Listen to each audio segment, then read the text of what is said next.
You dumped me, so you're trash and you can just leave. Then I'll leave right now. My name is Jessica Miller. I've been married to my husband, Edward, for 3 years. I'm a housewife, and we usually spend the weekends going out together or just enjoying each other's company. We don't have kids yet, but we're not in a rush. We believe it will happen when it's meant to. Until then, we've agreed to enjoy our time together and lead a fulfilling life. Hello, Jessica? Sorry to call out of the blue. I need to talk. Can we meet up soon? The trouble started with a call from my friend, Summer.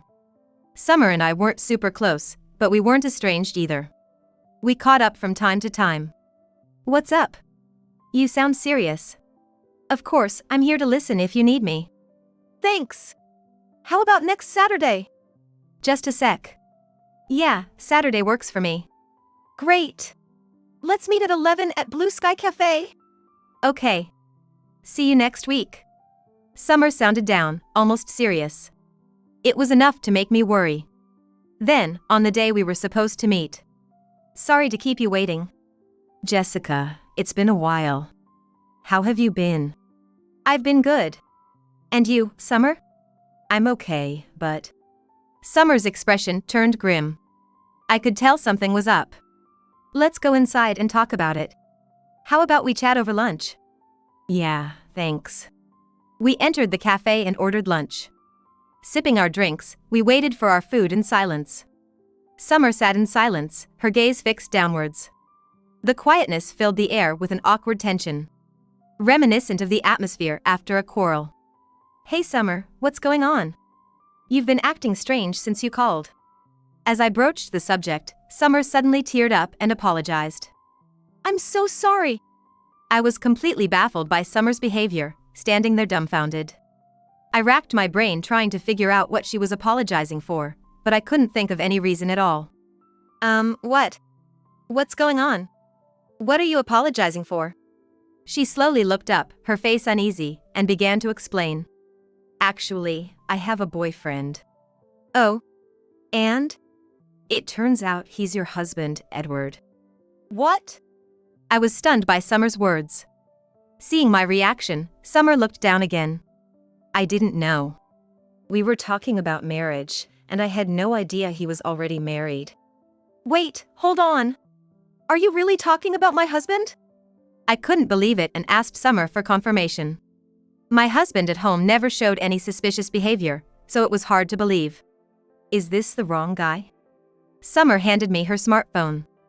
I took it and saw a picture of Summer with a man, and indeed, it was my husband, Edward. I was speechless, just staring at the image on the phone. It's your husband, right?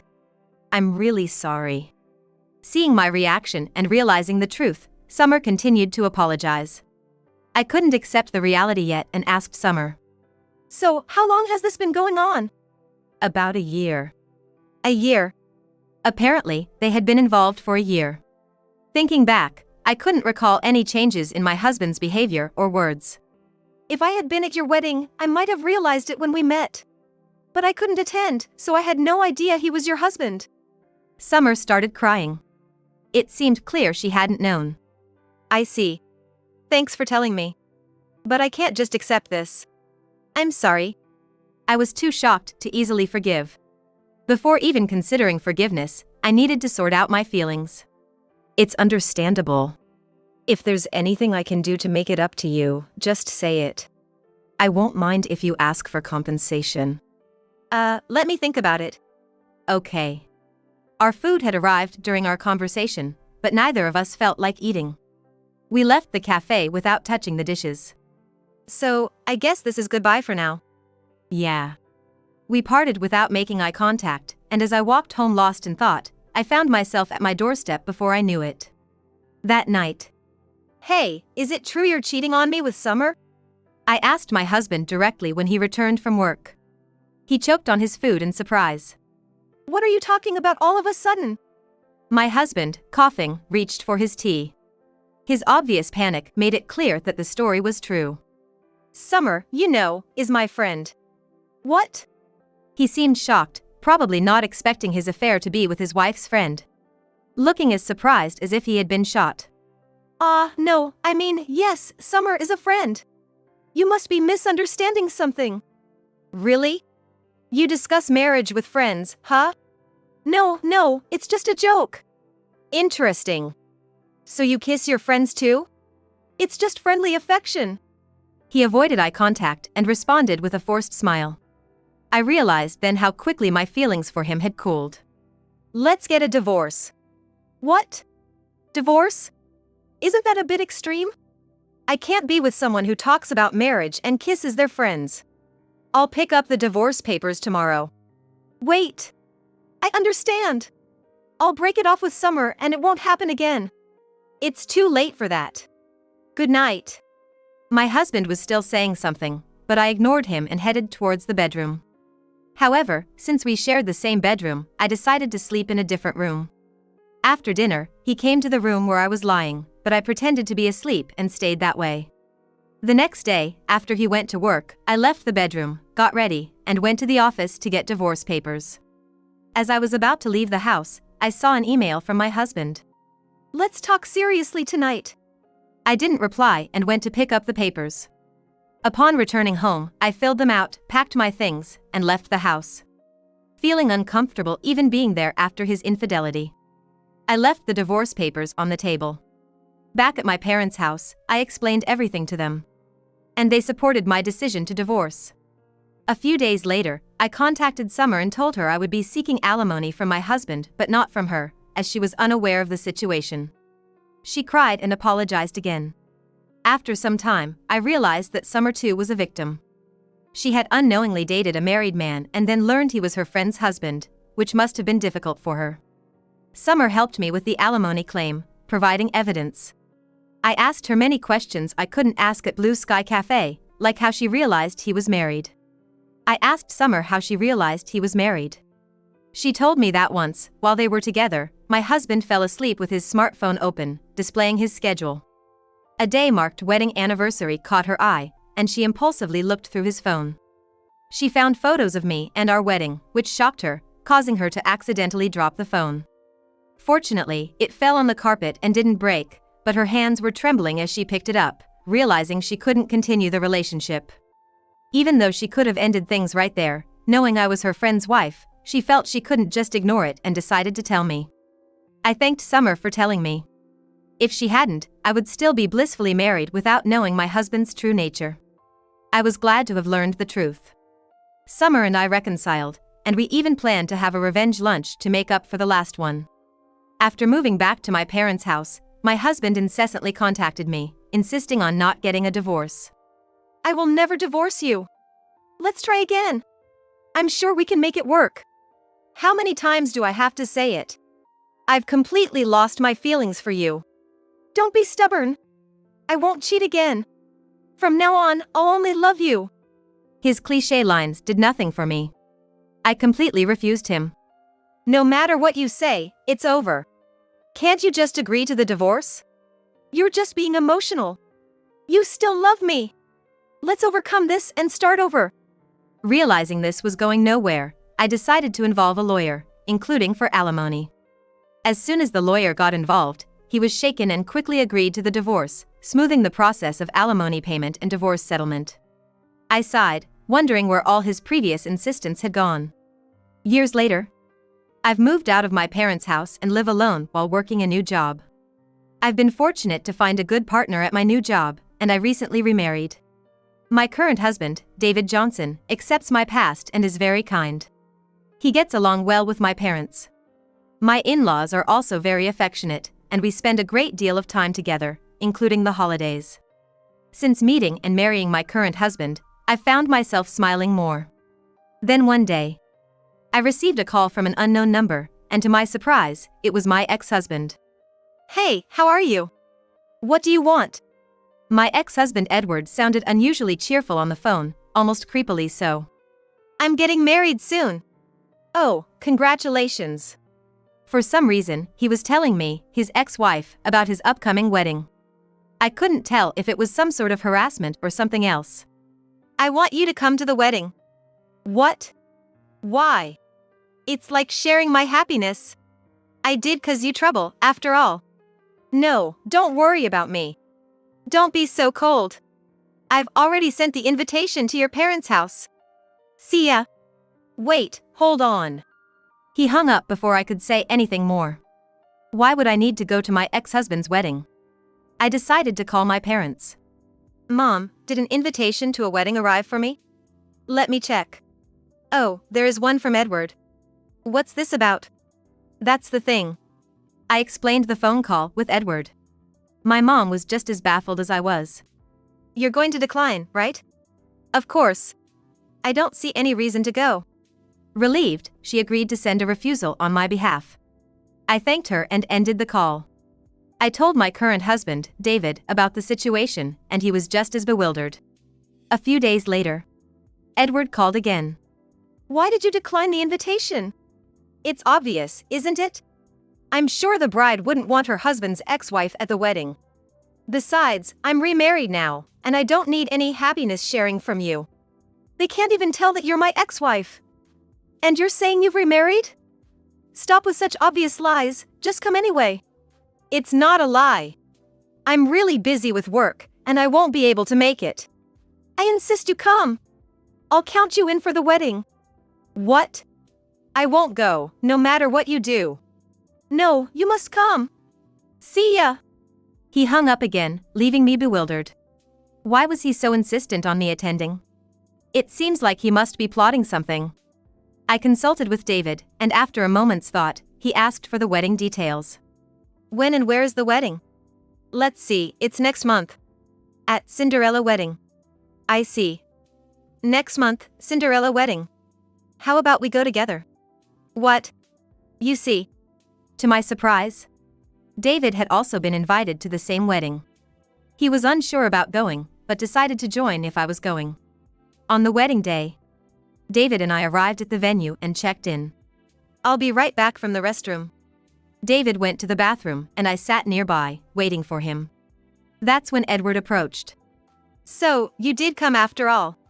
Alone. He had a smug, unsettling smile on his face. Edward's smile was eerily unsettling. No, I was just. Come on, don't just stand here. Let's go inside.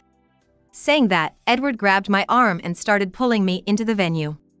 Ouch. Let go. Ignoring my protests, he forcefully dragged me into the chapel, where the ceremony was to be held, and made me sit down. Stay here, okay? Hey! Edward hurried off before I could say anything more. Seeing him after so long, he seemed harsher, and I even felt a bit scared.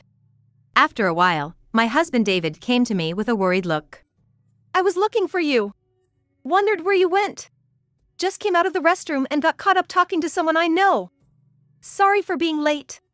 It's okay, don't worry. I'm fine. I didn't want to worry David, so I kept the incident with Edward to myself. Soon, the ceremony started. After it was over and during the flower shower, I caught Edward's eye.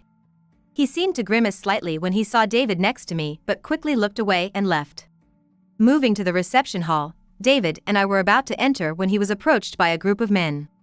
Apparently, business acquaintances. Seeing his concern for me, I smiled reassuringly. Don't worry about me. Go ahead, I'll find our seats. I went in to find our seats but couldn't find my name anywhere. Oh no? I can't seem to find my name.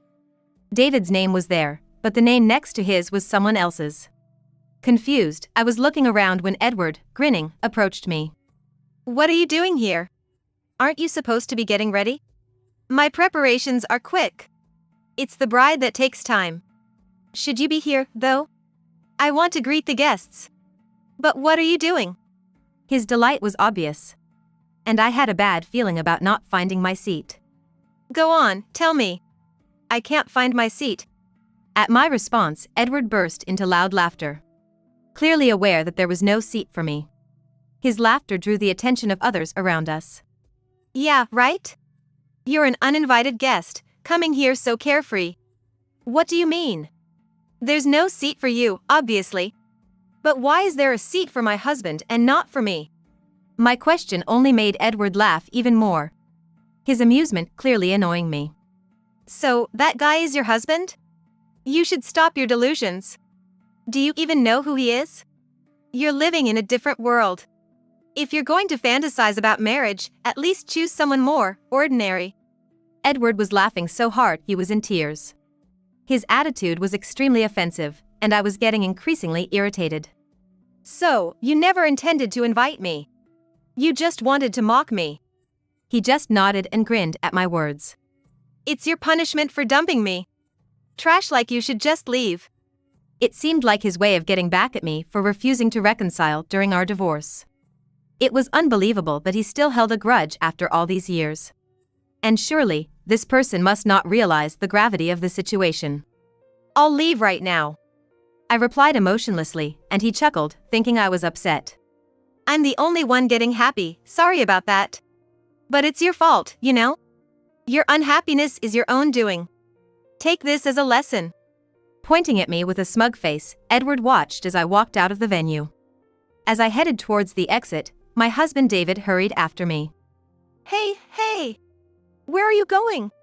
Oh, sorry. I'm going home. When I said that, David realized something was wrong and looked serious. What happened?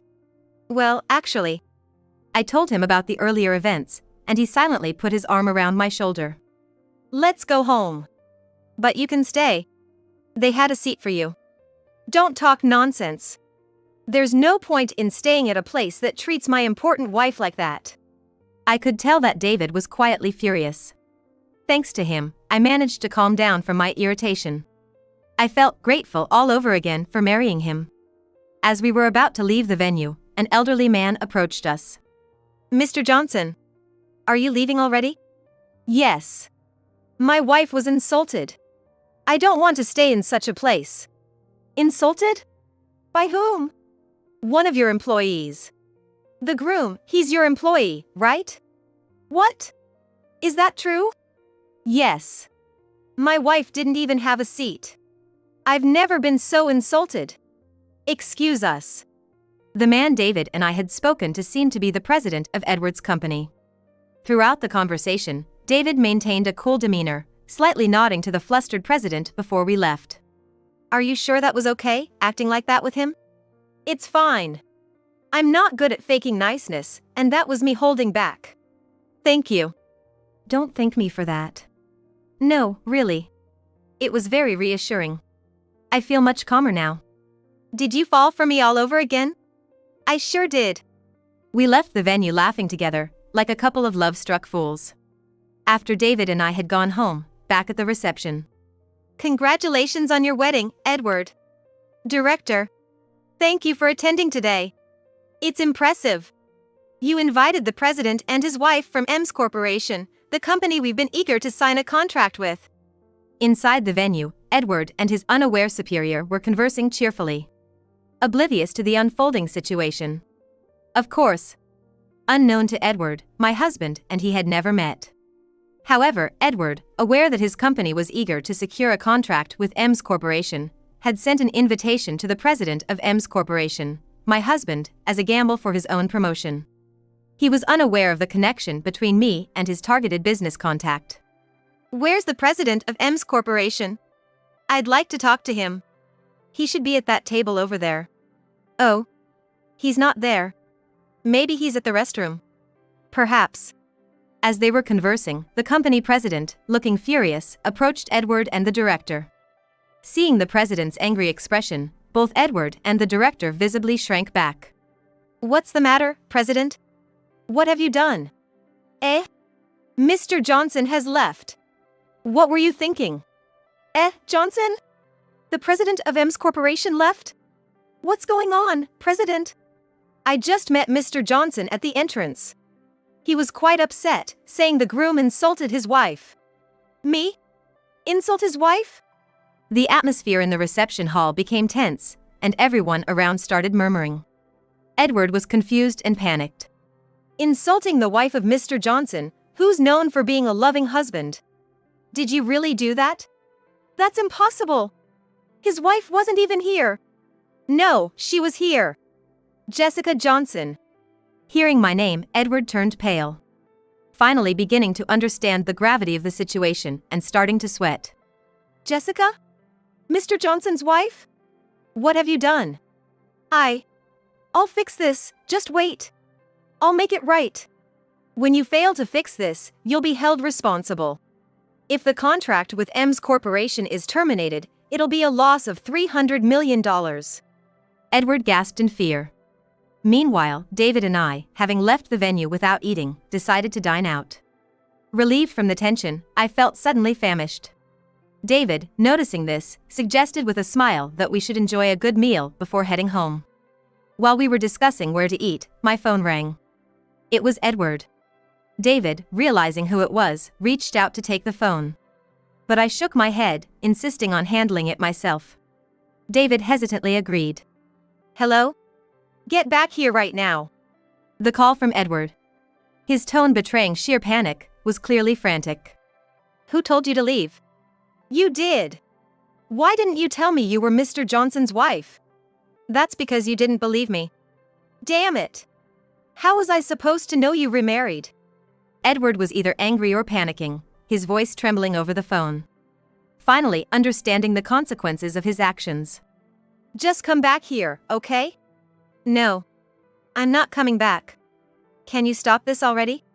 You're in no position to refuse. What do you mean? You're my ex-wife, you should listen to what I say. Are you trying to ruin my wedding? His utterly selfish reasoning made me sigh. Just then, David, irritated by what he overheard, snatched the phone from my hand. Are you listening? I'm listening. Are you Mr. Johnson? You could use better manners. Oh. My apologies, Mr. Johnson. Please, could you and your wife come back to the venue? No. Why not? You know the reason better than anyone. Explain it to the president and the director. They should understand. But my career! You know well what you did was wrong. We're busy, so goodbye.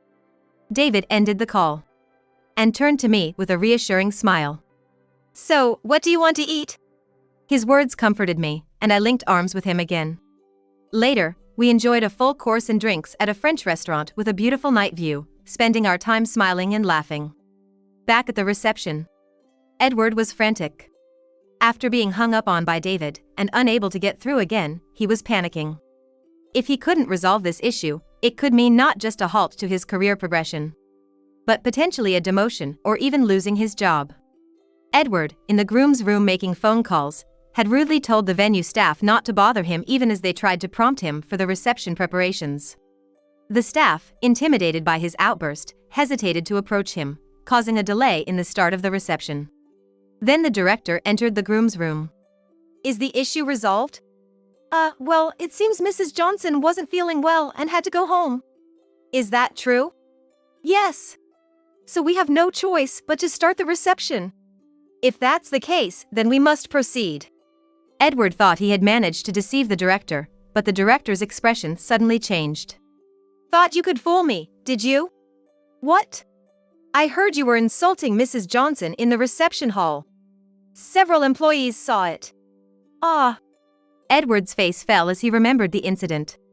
Many colleagues and other guests had witnessed his behavior, providing plenty of eyewitness accounts. Things might have been lighter for you if you had just been honest. The CEO got angry after hearing from the employees and left. What? Even the CEO? I had high hopes for you, Edward, but this is disappointing. I've been with this company for a long time, and I've never seen the CEO that angry. Brace yourself. After saying this, the director left the break room. Left alone, Edward collapsed to his knees, going pale. His plan was probably to frame me, but he was shocked as things took an unexpected turn, landing him in the worst situation. Despite the circumstances, the wedding had to go on, so reluctantly, he started preparing for the reception at the urging of the staff. When they entered the reception hall, the bride and groom were shocked. Astonishingly, the number of guests from Edward's side had significantly decreased. Edward's parents confronted him, demanding an explanation, and the bride did the same. The CEO and director were nowhere to be seen, nor were the other colleagues. The reception was out of the question now. Actually, everyone was busy today and said they might have to leave early. What? During a wedding? That can't be right. Right. Today coincided with an important event at the company. You never mentioned that. Cornered with no time to make excuses, Edward reluctantly started to explain the situation. However, he didn't tell the truth, instead claiming he had inadvertently been disrespectful to the wife of the CEO of EMS Corporation, not realizing who she was. Edward's parents and relatives were so appalled and beyond anger that they were just disbelieving, and the bride's family reacted similarly. But the bride stood by Edward, suggesting they apologize together and seek forgiveness. Though they tried to continue the wedding, both families, concerned about appearances, decided to cancel the reception. They returned the gifts to the remaining guests, planning to hold a reception at a later date. A few days later, Edward and his wife received a call from her husband. "Today, I got a call from Edward at my office." "Oh? What did he say?" While having dinner, the husband casually relayed the conversation as if he had bumped into a neighbor. "He wanted to apologize for the rudeness at the wedding." How did you respond?" "I told him he's apologizing to the wrong person." "I see. Poor thing, his wife." "I didn't take it seriously. It was clear he was just apologizing for his own benefit. Besides, I had already received an apology from the other company's CEO, so I left the matter to them." "That's probably for the best. I wouldn't want to deal with them either." "Yeah. And, the husband told me about what happened at the venue after we left, as he had heard it from Edward's company's CEO. I couldn't help but laugh, thinking it was all self-inflicted. Really, it's laughable. I can't believe such a person is part of the working world." "Exactly.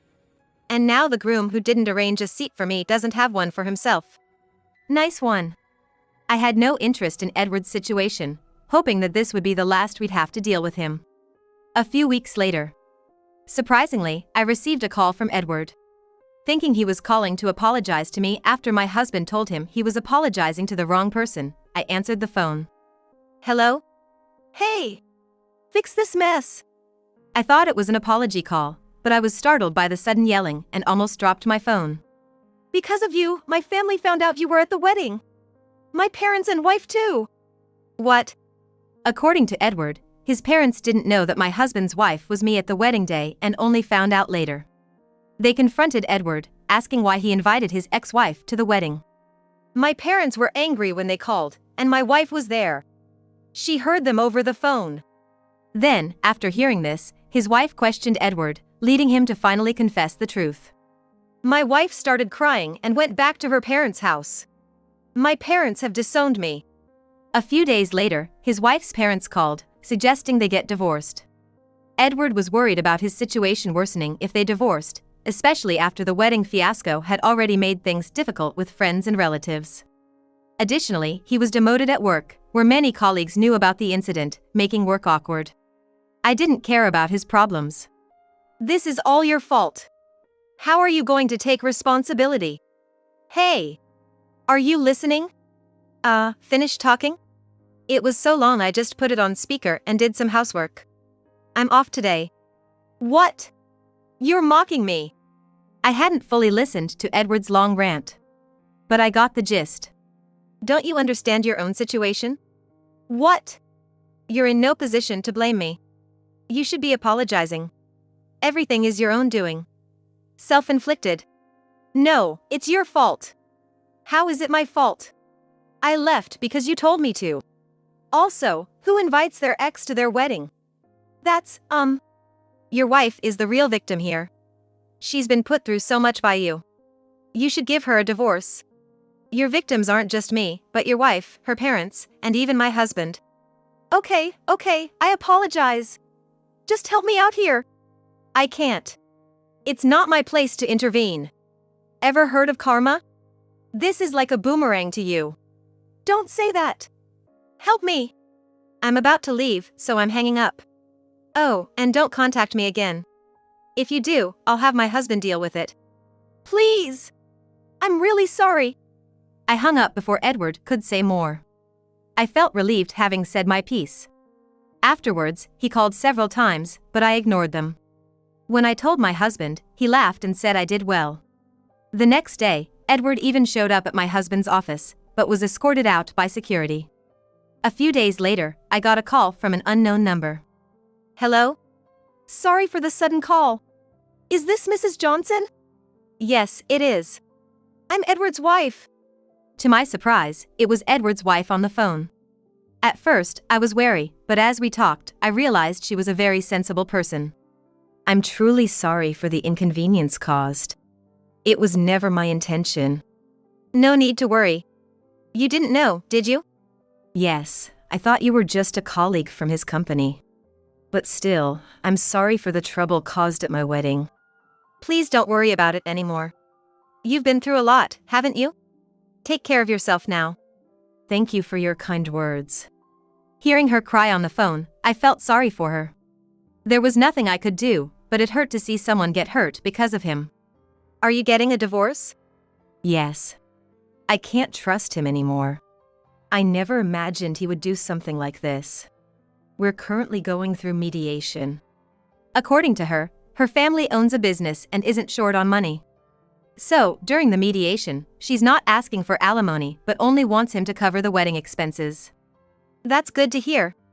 I believe you'll find happiness far greater than what you've suffered. I divorced that man and remarried my current husband, and I've never been happier. I hope so. Thank you for your concern. There's not much I can do, but I wish you all the happiness in the world. With those words, we ended the call. Afterwards, Edward got divorced. Unable to cope with the uncomfortable situation at his company, he resigned voluntarily. It turns out, his recent remarriage was to a wealthier partner, and Edward, having relied on this, didn't worry about money. However, he had squandered his own savings on gambling and lavish gifts to hostesses before the marriage. As a result, he was unable to pay for the wedding expenses and found himself in debt. After losing his job, he hurriedly looked for work and found a job with accommodation. Initially, he thought he was lucky, but upon starting, he realized it was hard labor with low pay. The living conditions were poor, with a rundown shared bathroom and toilet, and he struggled to repay his debt while barely making ends meet. As for me, I stopped receiving calls from Edward and enjoyed a peaceful life. I received updates from Edward's ex-wife, which gave me a sense of closure. Shortly after, I found out I was pregnant. My husband and I were thrilled, and he even started buying toys in excitement. We shared the news with both families, who were equally delighted, and a baby crib was already set up. Even though there was still half a year until the due date. Living in such happiness, I feel I might be the happiest person, spending my days content and healthy.